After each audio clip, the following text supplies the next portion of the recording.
अस्सलाम वालेकुम जी व्यूअर्स, मेरा नाम यासिर सईद है. I am your import export consultant. We are bringing informative videos about PSW, and in this series we are bringing new video about single declaration exports part 1. ये जो single declaration का topic है ये काफ़ी important था और I was also waiting for this topic. इस सिलसिले में हम दो वीडियोस बनाएंगे. इस पार्ट 1 में हम इसका इंट्रोडक्शन देंगे कि सिंगल डिक्लेरेशन PSW में इसका क्या मतलब है और इसके सेलिएंट फीचर्स क्या हैं. तो लेट्स स्टार्ट व्यूअर्स, हम इस वीडियो को स्टार्ट करते हैं. सबसे पहले हमें देखते हैं कि what is single declaration. Single declaration is the submission of electronic data information for clearance of import, export and transit related goods at a single point. तो सिंगल डिक्लेरेशन क्या है? वो सारी इंफॉर्मेशन, वो सारा डाटा जो आप अपनी इंपोर्ट, एक्सपोर्ट और ट्रांजिट रिलेटेड शिपमेंट्स को कस्टम से क्लियर कराने के लिए देंगे एक सिंगल पॉइंट पे, उसको आप सिंगल डिक्लेरेशन कहेंगे. इसके बाद हम देखते हैं कि सिंगल डिक्लेरेशन की नीड क्यों अराइज हुई. क्योंकि इससे पहले आपको पता है कि वीवॉक के अंदर गुड्स डिक्लेरेशन का डॉक्यूमेंट था, तो एक सिंगल डिक्लेरेशन को लाने की ज़रूरत क्या पेश आई. तो हम देखते हैं कि सबसे पहला इसमें पॉइंट ये है कि cross border regulatory agencies prescribe data requirements which are often overlapping. इससे पहले ये होता था कि बहुत सारी अदर गवर्नमेंट एजेंसीज थी जो शिपमेंट के बारे में डाटा रिक्वायर करती थी और उसको देने के लिए अलहदा से फॉर्म्स होते थे जो उस पर्टिकुलर एजेंसी को आपको देने पड़ते थे, और डाटा कस्टम्स के अलावा भी आपको सबमिट करवाना पड़ता था, और तकरीबन सेम टाइप का डाटा शिपमेंट की इंफॉर्मेशन के बारे में देना पड़ता था कि किस कस्टमर को कर रहे हैं, आपकी पेमेंट टर्म्स क्या हैं, आप कौन सी गुड्स दे रहे हैं. तो ये डिफरेंट इंफॉर्मेशन देनी पड़ती थी डिफरेंट एजेंसीज को. To avoid repetitive submission of data, it is necessary to have a harmonized data set. तो रिपीटेटिव डाटा को ख़त्म करने के लिए जो आपको डिफरेंट एजेंसीज को देना पड़ता था, उसके लिए एक सिंगल डिक्लेरेशन कर दी है, एक हार्मोनाइज्ड डाटा बना दिया गया है. मतलब इसका ये है कि आप वन टाइम डाटा देंगे और एक टाइप का डाटा एक ही दफ़ा आप देंगे, जो कि अगर डिफरेंट एजेंसीज को रिक्वायर्ड है तो वो उसको प्रोवाइड कर दिया जाएगा. बार बार डाटा को देने की ज़रूरत नहीं होगी. Third point is so that for a trade transaction or a transport movement to take place, the concerned actors are not obliged to submit the same data repeatedly to different agencies. तो different agencies को आपको बार बार data नहीं देना पड़ेगा, one time आपको data देना पड़ेगा. इसके बाद regulatory permission will be given without traders having to approach different agencies. तो ये होता था कि डिफरेंट एजेंसीज के पास आपको जाना पड़ता था और सेम टाइप की इंफॉर्मेशन दे के उनसे अप्रूवल लेनी पड़ती थी कि हमारी शिपमेंट को रिलीज किया जाए और आप सर्टिफिकेशन दें ताकि हमारी शिपमेंट रिलीज हो. तो डिफरेंट एजेंसीज के लिए ये हो गया है कि PSW के अंदर ही आपको उस एजेंसी की तरफ से अप्रूवल मिल जाएगी और आपकी शिपमेंट जा सकती है. नेक्स्ट अब हम देखते हैं कि इस सिंगल डिक्लेरेशन के सेलिएंट फीचर्स क्या हैं. यानी कि आप अगर इस सिंगल डिक्लेरेशन का इस्तेमाल करते हैं तो आपको क्या इसमें फीचर मिलेंगे. सबसे पहले क्या है कि standardise data at single entry point to fulfil all regulatory requirements means के तमाम डिपार्टमेंट्स के लिए आपको डाटा एक ही जगह अवेलेबल हो जाएगा. Submission of forms and declaration to OGAs will be eliminated.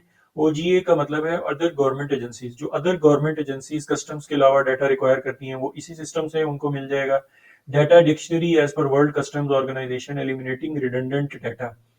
ये सारा जो सिस्टम है वो वर्ल्ड कस्टम्स ऑर्गेनाइजेशन की तर्ज पे बनाया गया है, जिसमें सारी जितनी टर्म्स हैं, जितनी रेगुलेटर्स हैं, उनका डिक्शनरी इसी के अंदर है और कोई भी डाटा रिपीट नहीं होता इसके अंदर. आपको वन टाइम डाटा देना है. Mark to relevant OGAs as per business rules. इसका मतलब ये है कि डिफरेंट गवर्नमेंट एजेंसीज को डाटा जो रिक्वायर है उसको कस्टम सिस्टम खुद ब खुद ऑटोमेटेड तरीके से, अगर आपकी प्रोडक्ट के हिसाब से और आपकी ऑर्गेनाइजेशन के हिसाब से जिसको भी उसे मार्क करना है आपके डिक्लेरेशन को, तो वो मार्क कर सकते हैं अदर गवर्नमेंट ऑर्गेनाइजेशन को सिस्टम के अंदर ही, जो कि पहले सेपरेटली मार्क किया जाता था, लेकिन अब इस सिस्टम के अंदर ही उनको मार्क कर दिया जाएगा और वो अपना ओपिनियन इसके ऊपर ही दे देंगे. इसके बाद integrated tariff management system for regulatory and custom compliance. तो इसमें इंटीग्रेटेड टैरिफ मैनेजमेंट सिस्टम है जो जिससे जो भी कंप्लायंस करनी है सिस्टम की कस्टम्स के हवाले से वो हो जाएगी. इसके बाद इसमें integrated risk management system to select consignments for inspection, sampling and testing. आपको पता है कि डिफरेंट कंसाइनमेंट्स को सैम्पलिंग चेक किया जाता है, इंस्पेक्शंस की जाती हैं और कुछ केसेस में इसके टेस्ट भी किए जाते हैं शिपमेंट के सैंपल्स को। तो ये सारी जो टेस्टिंग है ये ऑटोमेटेड तरीके से रिस्क मैनेजमेंट सिस्टम इसमें फीड किया गया है पीएसडब्ल्यू में, और वो ऑटोमेटिक सिलेक्शन करेगा और ये प्रोसेस ऑटोमेटेड तरीके से होगा, जो कि पहले काफ़ी हैसल होती थी मैनुअल तरीके से उसमें, और टाइम भी काफ़ी वेस्ट होता था उसमें। उसके बाद concern agency will be provided relevant data only, यानी कि जिस एजेंसी का जो काम है और उससे रिलेटेड जितना डाटा उसको रिक्वायर्ड है उतना ही दिया जाएगा, और आपकी सारी इंफॉर्मेशन उससे शेयर नहीं की जाएगी। और लास्ट है single declaration with reduce time and cost, और सबसे आगे ये चीज़ है कि ट्रेडर का और इंपोर्टर एक्सपोर्टर का टाइम बचाया गया इसमें, और कॉस्ट भी बचाई गई है। डेफिनेटली जब आप बहुत सारी एजेंसीज के पास जाएंगे बहुत सारा टाइम ज़ाया होगा, तो इससे कॉस्ट भी ज़्यादा आती है, आपको ज़्यादा टाइम लगाना पड़ता है और ज़्यादा पैसा लगाना पड़ता है इन चीज़ों के ऊपर।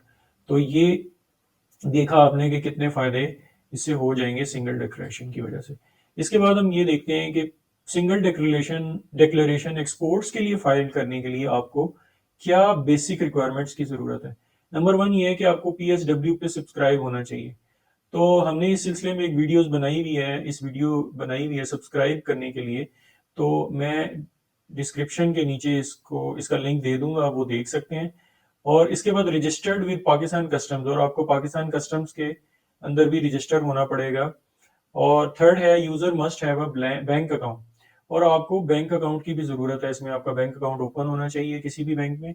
The banking profile must be integrated with PSW, और लास्ट ये है कि जो आपका बैंकिंग प्रोफाइल है वो पीएसडब्ल्यू के साथ लिंक्ड होना चाहिए।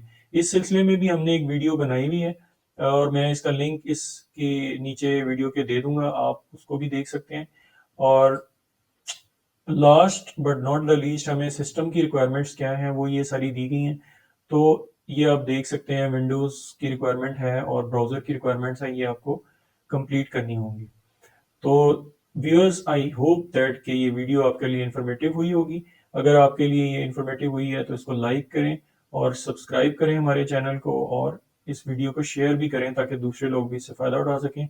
और कमेंट सेक्शन में अपने कमेंट दें ताकि हम इसको इम्प्रूव करने की कोशिश करें और दूसरी इन्फॉर्मेटिव वीडियोज़ भी लेके आएँ। सो मैं इजाज़त चाहता हूँ। अल्लाह हाफिज़।